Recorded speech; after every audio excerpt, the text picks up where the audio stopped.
All right. Welcome to Investment Banking Insights. This is the only show dedicated to helping you learn both the technical and non-technical aspects of the investment banking process. Hi, my name is Alex Mason, and I'm your host. And today we're going to be talking about the final prep before your internship actually begins. And this is something I want to share because right now I am knee-deep in prepping for that internship.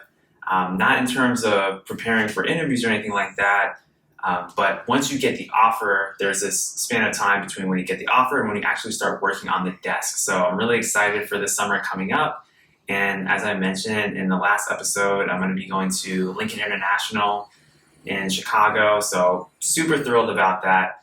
And just here's some tips for those of you who are also getting ready for the internship. So here's what you should expect. In terms of job logistics, there's a couple of things that you're going to need to do. Just like most jobs, you're going to need to do some basic background screening. So for example, you're going to need to do a drug test. Some firms will do just like your typical test. Some firms will actually require a hair sample. So just got that done a few days ago. So that was a little bit of a new experience for me. And then you'll also be needing to do your fingerprinting.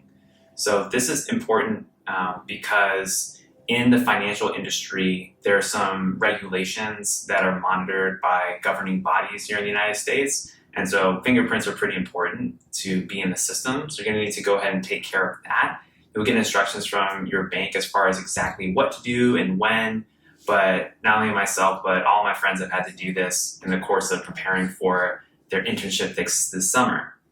You'll also probably need to fill out some information like your standard biographical information in terms of your social security number, your full legal name, all that kind of stuff that you would expect in a pre-employment application. You may need to fill out some additional paperwork too for your bank so they can submit your data to FINRA, which is one of the governing bodies that regulates investment banks, brokerages, asset managers, things like that.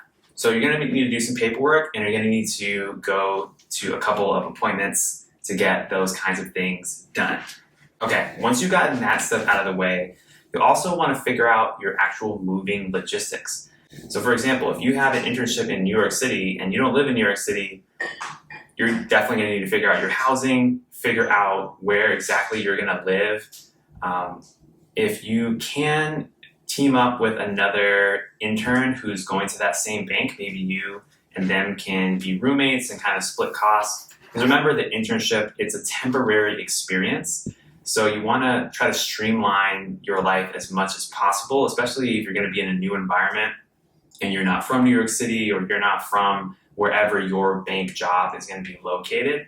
So that's what me and my family did, was figure out, okay, we're moving to Chicago. Where are we going to stay? What are the logistics going to look like? My plan for once we get there is actually do a test run of the commute to and from the office in order to understand, like, during that actual time of day when I'm going to be working there, what is traffic like? What kind of time do I need to leave in order to get to the office by the time that I need to get there, and even get up there a little bit earlier? So those kinds of things are small details, and I gave some similar guidance when I did the whole Super Day series prep several weeks ago. But this is really important because this is going to be your life for anywhere between 8 to 10 weeks in terms of your internship. So you want to test run those commutes as soon as possible so that you just feel comfortable with getting to and from the office. And also the final day comes and like the first day of your internship actually begins. You don't want to be worrying about like, oh, how do I get to the office? And oh no, I got stuck in traffic and now I'm late on my first day. Like, you definitely don't want that. You want to make a great first impression. So go ahead and do that test run ahead of time. Some other things that you'll want to consider, and every bank has their own version of this, but what banks will do is they'll usually have you as the incoming intern do some kind of pre-internship training. So sometimes these are custom-made courses that they want you to complete. They may even have an exam component. Some of them are from third-party service providers like Wall Street Prep or Training the Street or one of those providers like Pillars of Wall Street, just doing the courses that they think are going to be important for you to know in terms of coming into your internship. Now, if you're coming out of undergrad or if you're coming out of an MBA program, of course you will have been preparing in your own way through certain classes, maybe certain finance or accounting classes that you've taken. But at the end of the day, the investment bank, they want to do things their way. So they're going to provide specific guidance for training that they want you to complete on top of whatever you've been doing in your schoolwork or in your spare time, like studying technicals, whatever. So go ahead and get that coursework done. I'm actually still working on that myself over this next maybe like 2 weeks or so. I'll be completing all of those things. But it can be a little tough, like fitting that in a busy schedule, especially if you're in school and you're dealing with final exams, things like that. But it's very important that you get that done so that when you hit the desk on the first day, the associates around you, your VPs, etc., they're going to be expecting that you already have that knowledge on day one. They want you to know certain things in terms of valuation or putting together a comparable list of companies or other things like what is a pitch deck or a pitch book. Those kinds of topics should be baseline knowledge for you by the time that you start your internship. So those are some things that you'll want to take care of before you start. So those are really the main things. First of all, your logistics in terms of actually getting hired, like legally the company has to do certain things in order to comply with the law. So make sure you get your drug tests, those kinds of paperwork done. Make sure you have your physical moving scenarios already mapped out and figured out. And then do a test run to and from the office before your first day.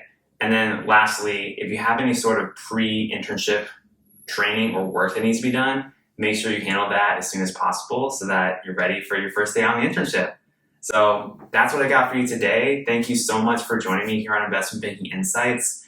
I am actually moving very, very soon outside of my apartment here in Ithaca, and just excited for the summer and looking forward to producing more episodes here for you soon. And we're going to be going into now a lot of technical material. So look for that on the next video. We're going to be getting right back to basics because I know a lot of you who are listening or watching now are new listeners and new viewers, and you are just getting going with this process. So we're going to take it back to basics, hit up the balance sheet, income statement, cash flow statement, all that stuff you know we love to do here on the show.